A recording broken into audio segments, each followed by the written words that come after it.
Good morning, good afternoon, everybody. Thank you, and thank you, and thank you. It's true, you try long enough, that's the lesson of life. Okay, I want to thank Senator Murray and Coons for joining us. Now, last week we had a big bipartisan vote to pass the first 6 bills to keep the government open, and we protected really important programs for moms, kids, families, veterans, the environment, housing, more.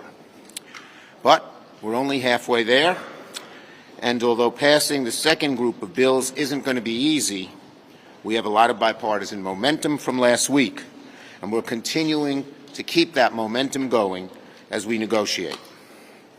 It's going to take bipartisanship to ensure that our military is fully funded and our troops are taken care of. It's going to take bipartisanship to find the resources necessary to keep the Chinese Communist Party in check. And it's going to take bipartisanship to make sure we take care of military families, provide their kids with child care and health care and everything else they need to live in dignity. Now, these are vital things at stake in the upcoming funding deadline, and we'll continue to work hard and pass the next round of bills to keep the government open and deliver for American families. Now, also, as we wait for the House to take up the bipartisan supplemental, I want to take a moment to speak about Itai Chen, my constituent, a fellow Brooklynite, and an American and Israeli citizen. I'm heartbroken by the news of Itai Chen's death, killed on October 7th at just 19 years old at the brutal hands of Hamas terrorists who cruelly still hold his remains.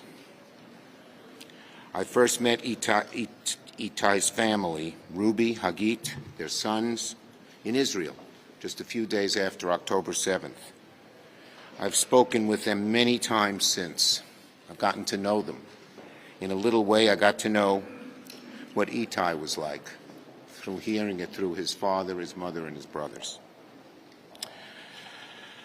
Now, since Itai's father, Ruby, has been one of the leading fighters for the hostages' return. He's traveled to every corner of the world. He's met with some of the highest leaders in the world to say, bring them home now. I will work with the Chen family and others to get Itai. His father requested me, even though he's dead, as part of Jewish law, please get his body back. Please get his body back. I'm going to try to do everything I can to make that happen. They're not going to sit Shiva and do the formal Jewish burial ceremony because they don't have the body. They need to put him to rest in a way they desire and he deserves. And the Chen family, I just spoke to them on the phone about an hour ago. They're in Israel. They're going to keep fighting for the other hostages to be freed, which is a beautiful thing, despite the horrible tragedy that is just descending upon them now that they know Itai is dead. They're still fighting for the other hostages. We are too. We are too. Senator Murray's done a great job on appropriations. Let me call on her.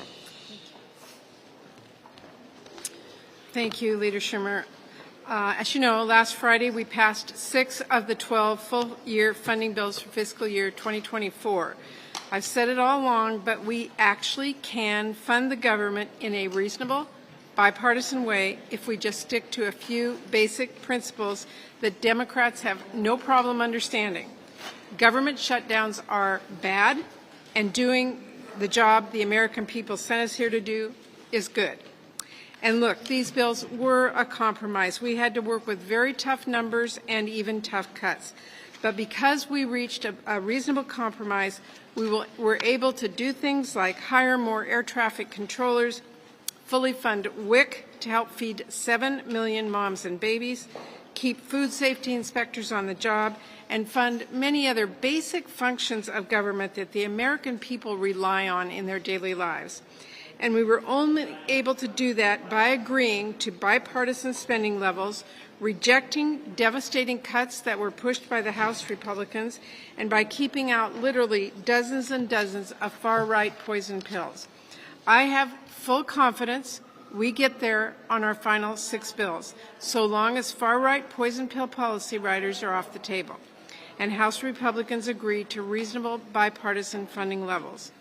The order of the day, every day until we pass the last 6 bills, is to leave the extreme demands at the door and work together to pass our full-year spending bills.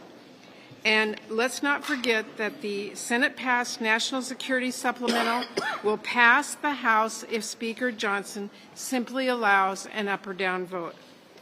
In the midst of all of that, we do need to be thinking now about fiscal year 2025, and the President's budget offers a strong roadmap for that work. I think it is notable that yesterday we all heard Donald Trump say, quote, "There is a lot you can do in terms of entitlement, in terms of cutting." It does not get any more painstakingly obvious that this guy wants to cut your Social Security and Medicare. Meanwhile, Joe Biden laid out exactly how we can actually strengthen Medicare and Social Security, all while putting our country on more stable fiscal footing. Finally, today, I do want to really celebrate the expansion of IVF care for our veterans that was announced yesterday by the Biden administration. This has been my priority for well over a decade. And later this afternoon, I will seek unanimous consent on the Senate floor to pass my bill that would help more veterans and service members build their families and ensure that no future administration can rip away the progress that DOD and VA have made. We're talking about a bill that would help wounded warriors get the care and coverage they need to start a family. I hope my Republican colleagues who claim to support IVF will not stand in the way. Thank you. Senator for Christopher Andrew Coons. Thank you, Leader Schumer. Thank you, Chair Murray. Appropriations Committee Chair Murray, thank you so much for how hard you fight for American families, for our veterans, for our freedoms. And to Leader Schumer for the steady hand you've shown at this critical moment in the world. I chair the subcommittee of appropriations that funds all of our diplomacy and development assistance. Our bill came out of the Senate Appropriations Committee with a very strong bipartisan vote. I'm just going to briefly emphasize that we are at a moment in several different places around the world where our development assistance, our support for the safety and security of our diplomats and our development professionals is absolutely critical. We need to pass and send to the President's desk the appropriations bill that will fund our State Department and USAID, but we also need to pass the supplemental. It passed the Senate with a 70-vote bipartisan margin. In that is $9 billion for critically needed humanitarian aid. There is a lot of focus, as there should be, on the humanitarian crisis in Gaza, on the profound needs of the people of Ukraine. But there's a dozen other places around the world, from Sudan to Haiti, where there are similar humanitarian crises that are not on the front page and that also pose huge risks of instability and loss of life, and where the United States has an important role to play. Like Senator Schumer, I also met earlier today with a hostage family. I met with John and Rachel Goldberg Poland, whose son Hirsch has also been a hostage now for 158 days, I believe, held by Hamas beneath Gaza.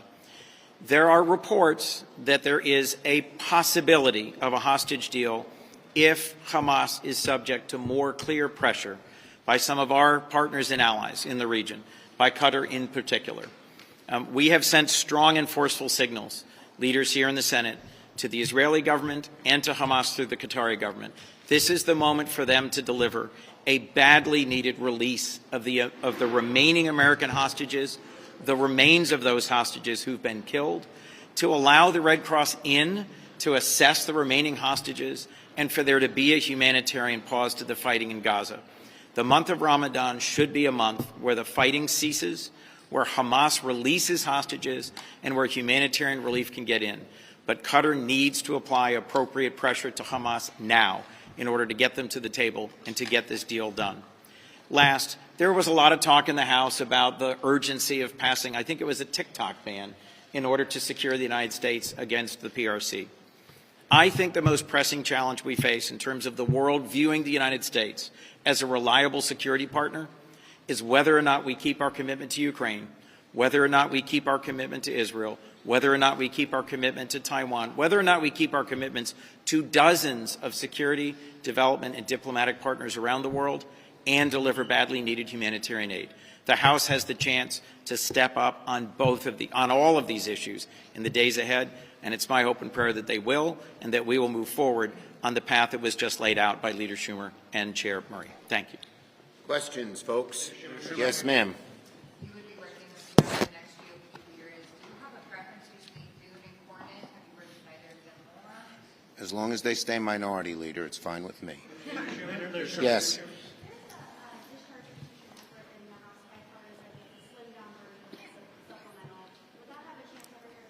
Look, the best way to pass this bill, as I've said repeatedly, I said it to President Duda an hour ago, is for the Speaker Johnson to put our supplemental bill that passed the House with strong bipartisan majority, passed the Senate with strong bipartisan majority on the floor.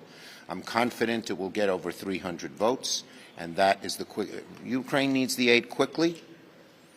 And doing a new bill, who knows what will happen, given the frailty of these issues. So the best thing to do, put our bill on the floor, let it pass. Yes. Senator Schumer, 8 senators in your caucus sent a letter they want the president to condition future military assistance to Israel on Israel allowing more humanitarian aid to flow into Gaza. What's your view of that law in that situation? Well, here's what I'd say. I've had 4 goals in terms of the conflict in Gaza. Number 1, the threat of Hamas must be radically reduced. We will never get a 2-state solution unless it is. Second, we've got to make every effort to bring all the hostages home. Third, Israel has to make efforts to reduce the number of civilian casualties. And fourth, we need to have robust humanitarian aid to help the civilians in Gaza who are innocent of anything. They're not part of Hamas in any way. Yes. If the House passes this TikTok bill, what will you do with it? Look, well, let's see what the House does. I'll have to consult and intend to consult with my relevant committee chairman to see what their views would be. Yes.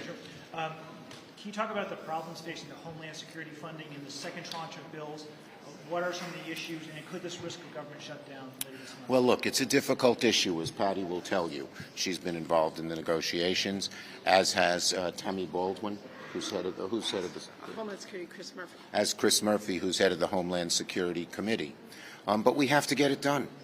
We don't want to shut down the government. It's going to cause huge problems for everybody, including our military, including our veterans, including so many other people. So it's difficult. It's a difficult bill, probably the most difficult of them all, but we're going to be working real hard to get it done. Last one.